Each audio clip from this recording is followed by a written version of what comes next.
Hey everybody,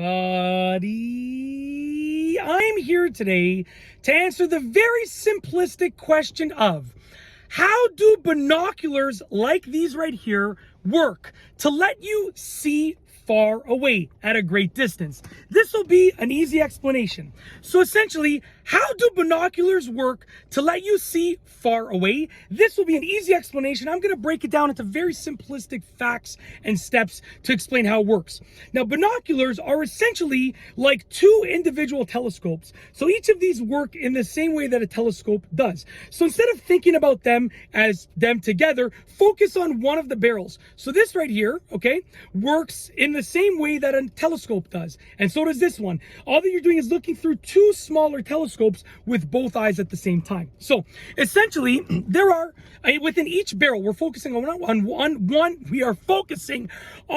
individual barrel at a time, okay? And then the same thing goes with both. So on each barrel, you have two lenses. You have a big objective lens over here, and you have a small eyepiece lens over here, okay? So the big objective lens, oh, that was a nice motorcycle. I don't know if you saw that in the behind me there, but I heard this rumbling and it just looked like a custom painted motorcycle. I mean, it was too fast for me to really see, but it looked really, really cool. Anyways, moving on back to the binoculars. The big eyepiece lens, sorry, let me change that again. Let me correct myself. The big objective lens, so you have two lenses, a big objective lens right over here and a small eyepiece lens over here. The eyepiece lens obviously goes on your eye, and the objective lens is where the image enters into. So you have a big objective lens over here. That big objective lens lets in a lot of light. So it takes the image of whatever you're looking at and it lets in a ton of light. And that light is then compressed and refracted, okay, until it gets here. And that same light and that same image, the big light and big image that came in from here, go and translate into a small image from this smaller eyepiece lens over here.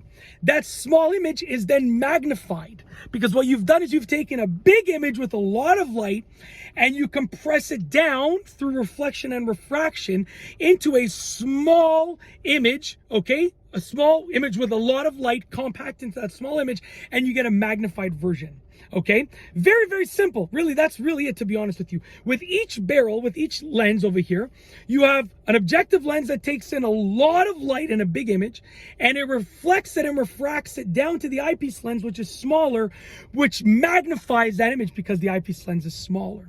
That's really essentially how it works. It's honestly that simple. I mean, that is how binoculars let you see far. It's also basically how telescopes let you see far. It's very simple. It's different than a digital zoom on a camera or a phone. You can see in this, I know some people like to look in the reflections of things, right? You can see I'm using my phone over here. So, you know, that's literally how I film most of my videos nowadays. I got my phone on a windshield mount and I literally just talk to the camera most of the time in my car.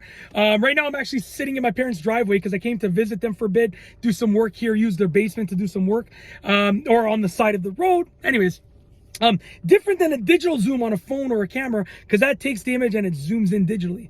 But you know, if you're looking at magnification, that's how magnification essentially works. It uses a lens to take an image and light and then sort of reflect and refract that image and light into a smaller thing, which then magnifies it. Yeah, that's basically how binoculars work. I mean, as far as I know, I don't make binoculars, I don't manufacture them, I'm not a professional, but as far as I know, that's basically how it works. You take big, turn it to small, which makes your eyes see it as much bigger, much more magnified. That's basically it. If you like this video explanation, please be sure to give it a thumbs up. Let me know what you think down below as a comment. And of course, be sure to subscribe for more good videos just like this one. And that's all I have for you today. Thanks for watching.